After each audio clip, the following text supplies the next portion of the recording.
I didn't realize how long I carried that graduation day until my father texted me 12 years later. Most people think family disappointments arrive as huge dramatic moments. Mine arrived as empty seats. I remember standing in line with the other graduates, pretending not to notice everyone else pointing toward parents in the audience. Every few minutes I'd glance toward the section where my family was supposed to be. Nobody. My mother sent a text 20 minutes before the ceremony. Something came up. We'll celebrate later. My father never messaged at all. The explanation changed depending on which relative I asked afterward. A scheduling conflict, a family obligation, a misunderstanding. What never changed was the result. I graduated alone. At the time, I told myself it wasn't important. Then I spent years proving otherwise, not to them, to myself. I built a career in commercial real estate, nothing glamorous at first. Long hours, missed weekends, projects that failed, deals that collapsed, the kind of success that grows quietly enough for nobody to notice. My family certainly didn't. Phone calls usually centered on somebody else's needs. A cousin needed advice. An uncle needed a favor, a sibling needed support. My life rarely entered the conversation. I eventually stopped expecting it to, which made the headline strange. A regional real estate publication featured a transaction involving a penthouse I'd purchased downtown. The article wasn't about me personally. It focused on the property itself, a penthouse valued at nearly $5 million.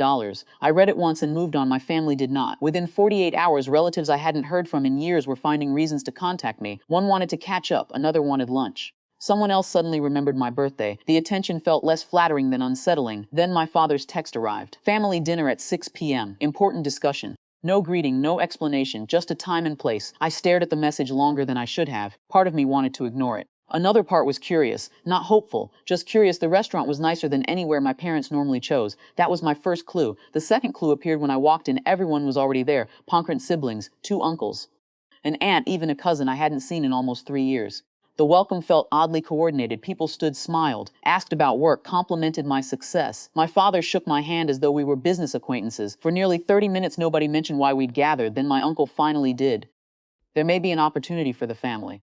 The room became very interested in their water glasses. I already knew where this was going. A cousin had been running a business that was struggling financially. Apparently, everyone had been discussing ways to save it. Apparently, my name had entered those discussions. Apparently, they had reached several conclusions without involving me. The most important conclusion seemed to be that I would provide funding. My father spoke carefully. It would help everyone. Not him, not my cousin, everyone. I listened. The surprising thing was how little anger I felt. 12 years earlier, I probably would have argued. Now I mostly felt tired because the conversation wasn't really about money. It was about assumption. The assumption that access created obligation. The assumption that family connection could be activated whenever needed.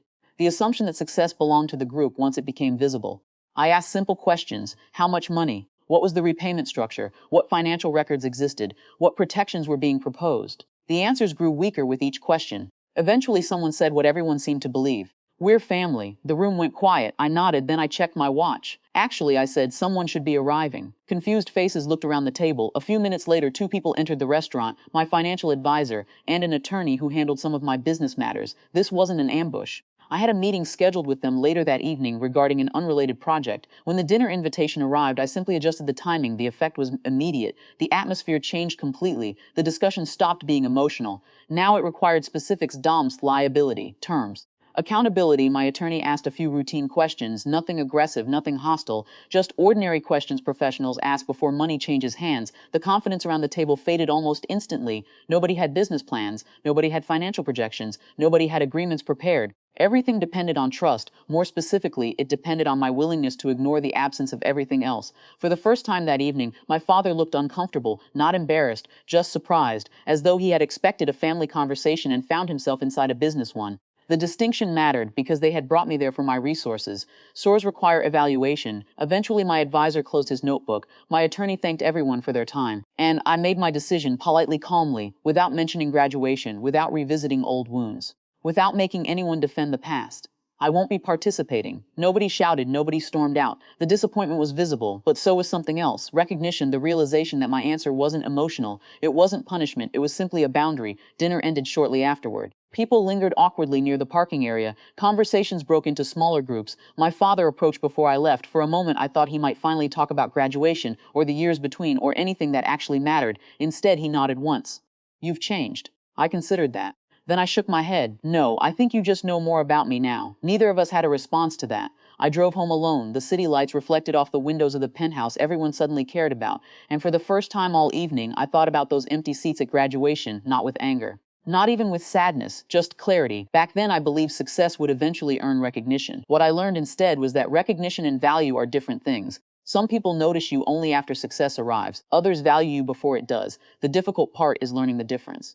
The useful part is learning it before you start confusing attention with love. I never got the graduation day back. I never got an apology either. But as I looked across the city that night, I realized I wasn't waiting for either one anymore, and that felt like enough.